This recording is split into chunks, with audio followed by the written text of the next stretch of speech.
Hello, this is Dr. Kavian Malani for Virginia Medical Updates. Today I want to talk about depression. Depression is really an epidemic in Northern Virginia, in the Fairfax area. Every day I have patients that are coming in with panic attacks, depression, anxiety, and people are really feeling anxious, nervous, unhappy about multiple things in their lives. Some people have taken a step to seek counseling. Some people have taken steps to pursue psychiatry visits, have discussed this with their internists or family practitioners. And in general, the state of mental health in Northern Virginia and Fairfax seems to be really not very well.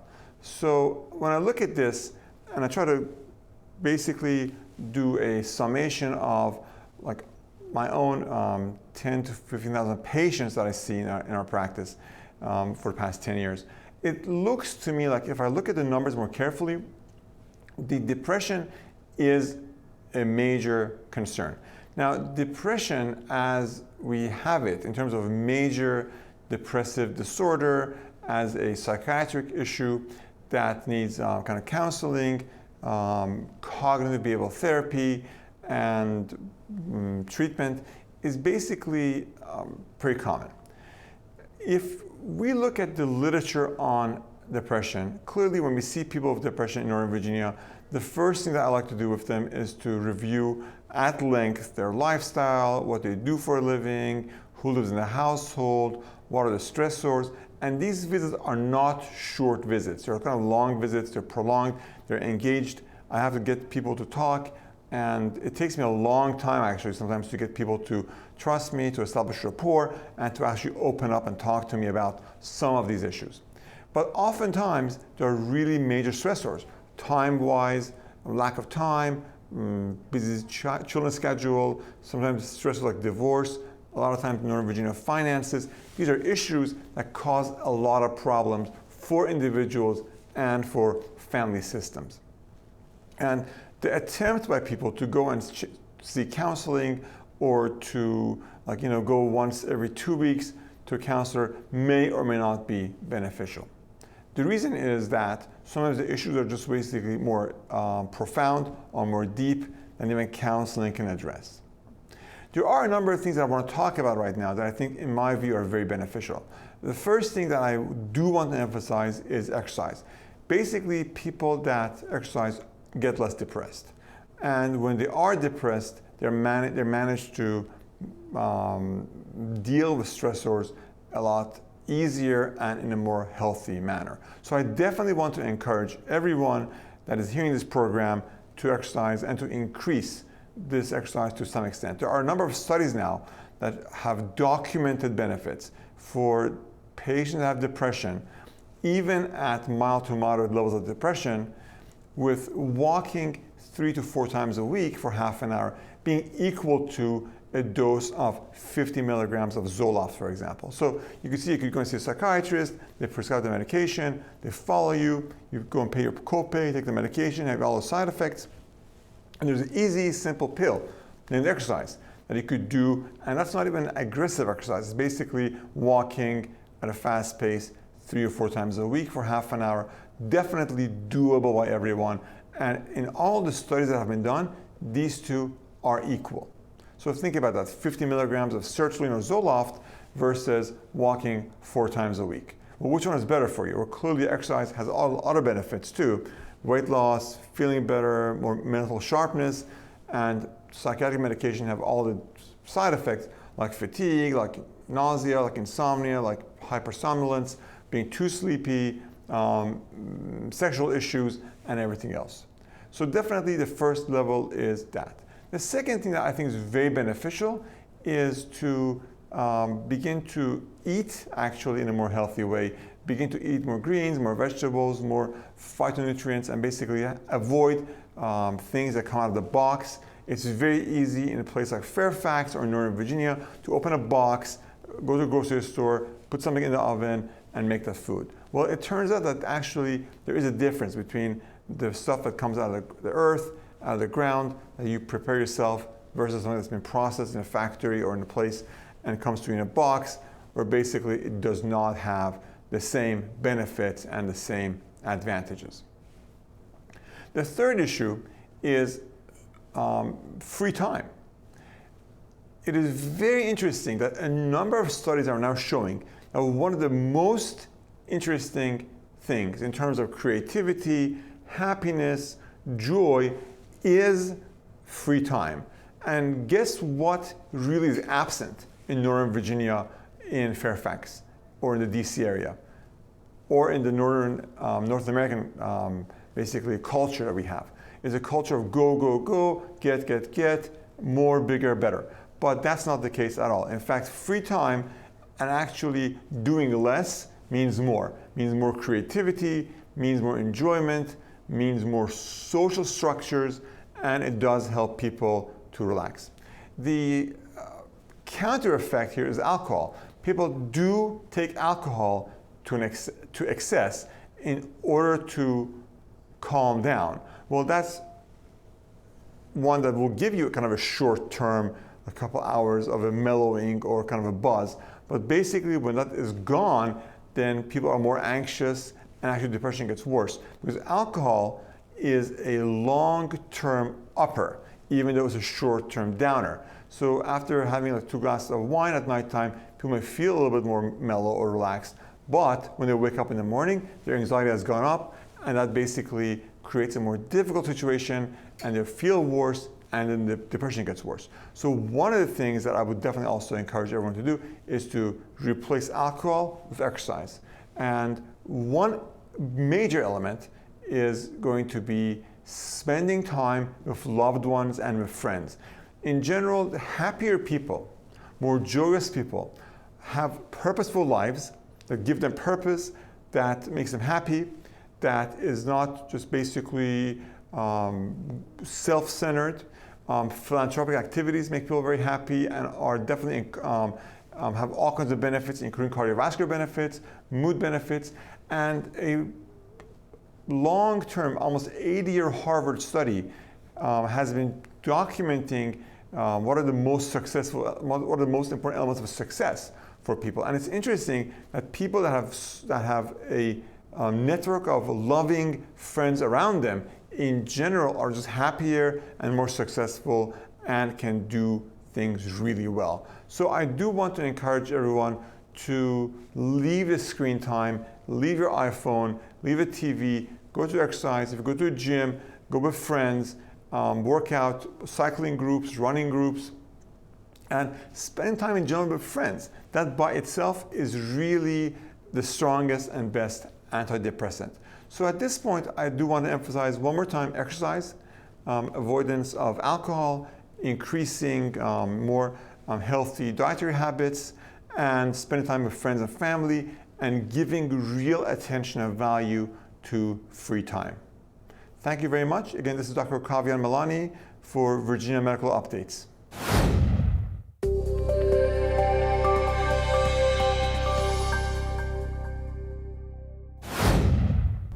Welcome to Virginia Medical Updates. My name is Alejandra Gonsalves. Today we have with us Farideh Abbasi. Farideh Abbasi graduated with her bachelor's in nursing from Indiana Purdue University with high distinction and went on to get her master's of nursing from George Mason University. As a nurse practitioner, Farideh has been able to blend medical and nursing therapeutics while maintaining a holistic perspective to manage and treat chronic health conditions, including cardiovascular disease, hypertension, and diabetes. Farideh has been practicing at Virginia Family Medicine since 2008, and it's a pleasure to have you here with us today, Farideh. Thank you for having me tonight. Our topic for today is diabetes, and when we last left off, Farideh, we were discussing lifestyle modifications on diabetes. And tell us a little bit about the considerations, treatment, or for diabetes management. Sure, thank you. So as we mentioned before, the important aspects for the treatment of type 2 diabetes is lifestyle modifications. Right. For some individual with type 2 diabetes, lifestyle modifications are only needed in order to control their diabetes. And the diabetes can be controlled very well with those lifestyle modifications. For some individuals, although they go through all of these lifestyle modifications, but they still need to use medications for in order to control their diabetes. And for some people that they have complications, they need bariatric surgery in order to lose weight. But in general, those lifestyle modifications include weight loss, having a proper nutrition and healthy eating, exercise, regular exercise, and just go a little bit into detail of each one of these. Weight loss, the individuals that are overweight and obese, they're at high risk of having complications of diabetes if they are diagnosed with diabetes. So by losing about 5 to 10% of their weight, that can reduce the significance of the disease a lot, and it can actually improve their condition. So great, it's something again that they're in charge of and in control. They're able to make that modification to be able to help the management of diabetes. Exactly. So what we mean by exercise, when they lose about, about the weight, when they lose about 5 to 10% of their weight through exercise and healthy nutrition, that can really prevent the complications of the disease. And then healthy nutrition, which means having the foods that are low in calorie and fat, and the foods that they have a low glycemic index. By saying that low glycemic index are the foods that they have, usually when the foods are metabolized, they do not raise the blood sugar that high. Are there some examples of those types of foods? Exactly. So the foods like vegetables and fruits and high fiber, and they do not basically increase the blood sugar very fast. But of course, the foods like sweets and the really high calorie and high fat foods, they increase the blood sugar very fast, and that can increase or make the diabetes worse. So really, in each one of us, as we get older, we need to consider that we need to consume really good proportions of vegetables and fruits and grains. Do not eat that much animal products, and try to reduce the sweets, and maybe eating more basic fish, and which the foods that they have high omega-3 fatty acids that are really good for to control and reverse the diabetes. And then so again with the foods that they have low glycemic index value, and high fiber as well. You mentioned exactly. What are some options for that high fiber foods? And the high fiber foods, the foods that they have grains, you know, like multi-grain bread, multi-grain pasta, and so whole wheat, whole right? wheat and oatmeal.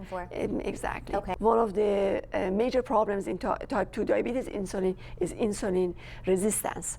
So by doing some type of physical activity, which means 150 minutes of moderate intensity, like jogging or for running. the week, 150 minutes. Exactly. For the week. 150 minutes per week of moderate intensity, activity, jogging, walking, running, and also some type of strengthening and resistance type of exercise, like yoga, weightlifting, about 2 times a week.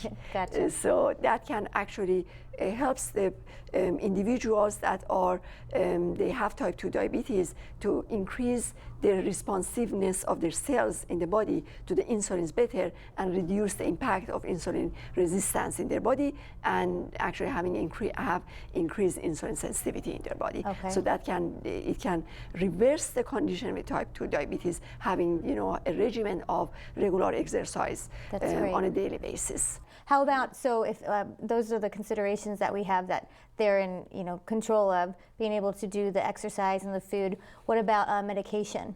So the medications also are part of the treatment for diabetes, because with only lifestyle changes in some individuals, we cannot control the diabetes, and we need to use medications. Of course, there are many different medications these days that are used for controlling diabetes, and one of the first row medications that we use for diabetes is metformin. Metformin is really good medication, of course, for people that they don't have any contraindications in terms of having kidney problem, kidney disease. Metformin is one of the the medications that increases the insulin sensitivity in the body.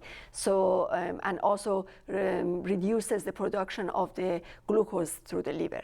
So we usually start off with these medications because it can also help with people that they're trying to lose weight to increase the insulin sensitivity. So it helps with the metabolism of the sugar. Oh, that's better. great. So it's helping them to lose weight. Exactly. And then there are other medications that have been used in the past, like the group of medication, they're called sulfonylurea, that they have side effects of weight gain and hypoglycemia, that we don't really, we are not willing to use them anymore because of these complications.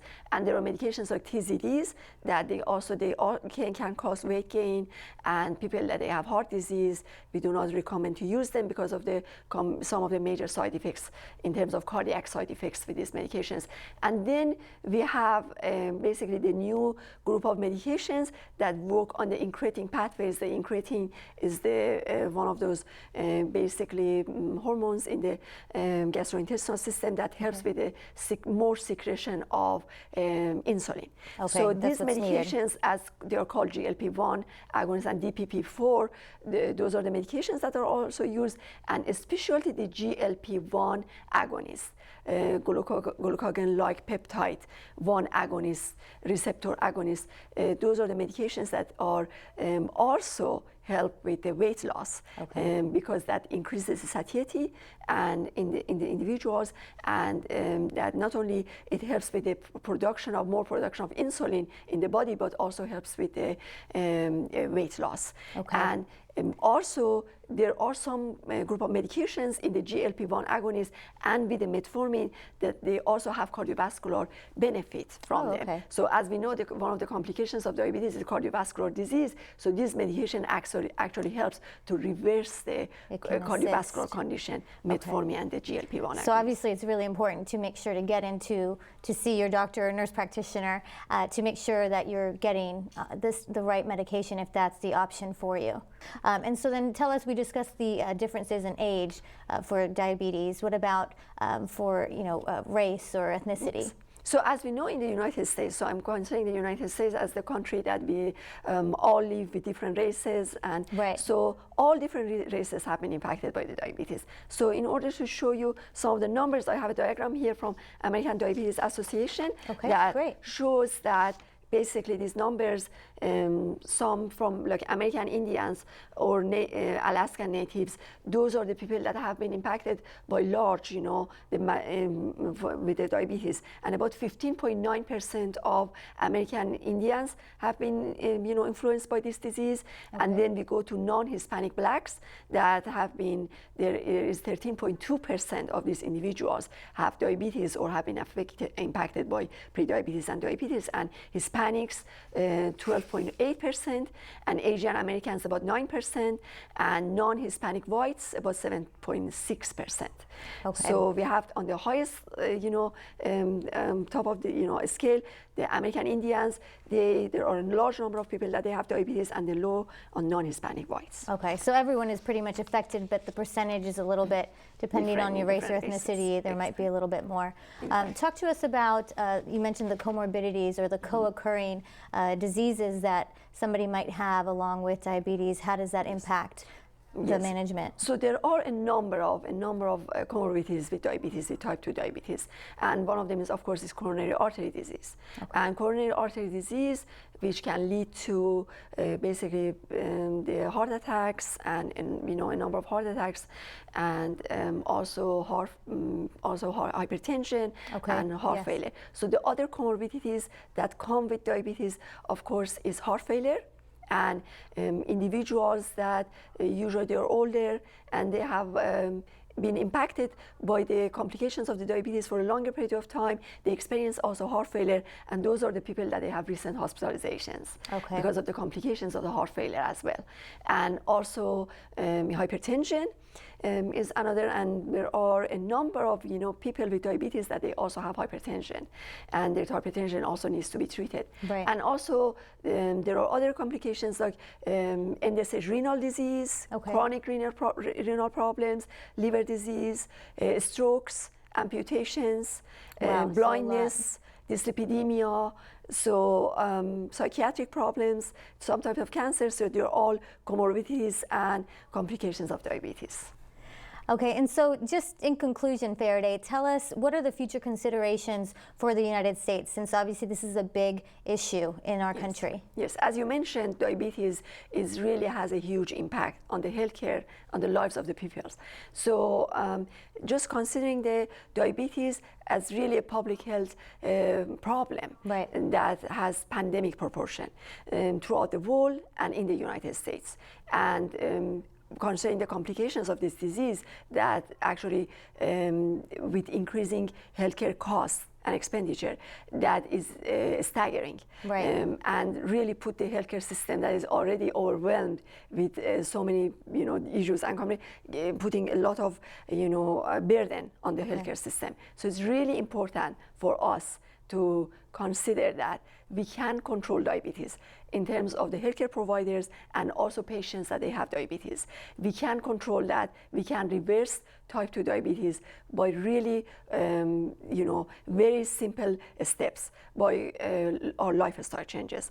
So in terms of the healthcare providers, really are encouraged to, or really are advised to encourage their patients to do regular exercise every day, to be on a proper nutrition, and also to try to keep their weight under control.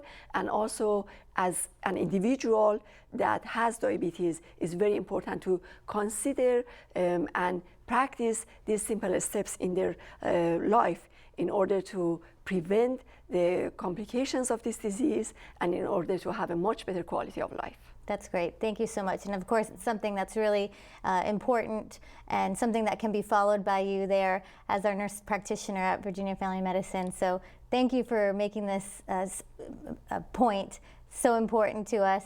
And thank you for joining us here at Virginia Medical Updates. My name is Alejandra Gonsalves. Our program today has been brought to you by Virginia Family Medicine.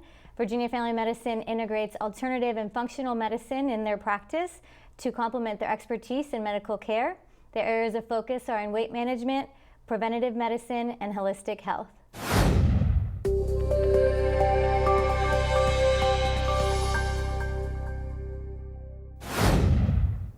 Hello, this is Dr. Kavya Malani for Virginia Medical Updates. Today I want to address the issue of acne. Acne obviously has been an issue for a long time for youth, teenagers, and sometimes into adulthood. Acne is just basically not a mere kind of insignificant cosmetological issue. People do obsess about acne as teenagers, as older adults, and especially if these acne become scarring, they could be very debilitating and very difficult. Thankfully nowadays there are a lot of different medications and treatment modalities for acne, and I will be talking about a few of these right now, which I think are very beneficial. Acne is a pretty simple treatment, really, if one thinks about this in a very logical manner. So if the pores on the skin are closed, basically, then the resultant from acne is the white comedones. If the pores are open and the material gets oxidized, then it's the black comedones. So if you look at these small bumps with a little crater and blackness in the middle of it. And these two types of acne respond really well to any kind of retin-A, and it does help any kind of retinol to basically open up the skin, exfoliate, and basically create new layers of skin and getting rid of the old skin. This way the pores open up, new skin comes out, old skin goes away. The medications are minimally worrisome in terms of redness, peeling, and otherwise they work really well. And there are different gels and creams, and the gels are a little bit stronger, the creams are a little bit weaker, and there are different brands. I just like to use the generic retin-A personally in my office, but there are other brands that can also be used, and there are also a number of combination products that could be used. Again, the simpler the better, I think, and that works really well. With that, and if the patient is having cystic acne that basically is corynebacteria or other bacteria, then I think the best thing is the use of minocycline or doxycycline. With that, in general, doxycycline has been studied a little in studies and have been shown to be a little more superior to minocycline. Even though minocycline is easier, I use a lot of minocycline, but in terms of side effects, then I think doxycycline is actually probably a better medication with less side effects. Obviously, people that are pregnant cannot be on the medication, and it cannot be used in children that are below the age of 8. Otherwise, the medication is very, very effective and very good. And it does have, the class of tetracyclines have a kind of a solid anti-inflammation effect, and that by itself also allows the medication to become a lot more effective. And that's very nice. And also it can prevent scarring in the form of acne. In acne that's a little more severe and is scarring, and you could see that in people.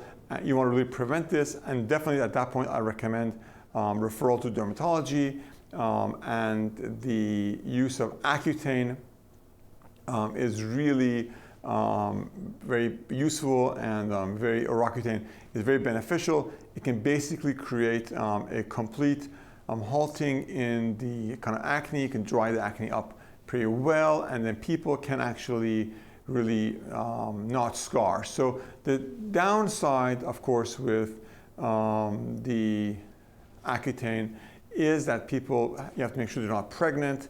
So there's a pregnancy test beforehand for girls, and then there's definitely kind of dual method of control because it's highly teratogenic, causes birth defects at a very high rate.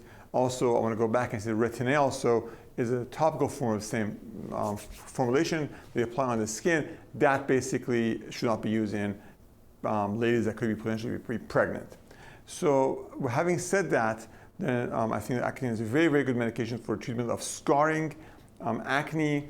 It has amazing results. It's done by dermatologists for the most part, and there are some requirements. There has to be kind of a CBC level checked, cholesterol level checked. The pregnancy test has to be done so people cannot be pregnant, and also the medication is sometimes expensive, but I think that in general it's a very beneficial and good way of treating the scarring acne, which can really scar the face and cause kind of a disfiguring or unhappy look for kind of for a long time. So it's a good investment, but they're prescribed by dermatologists, and then basically there has to be liver enzyme checked every so often for these things. This is Dr. Kavian Malani for Virginia Medical Updates. See you at the next episode. Thank you and have a good day.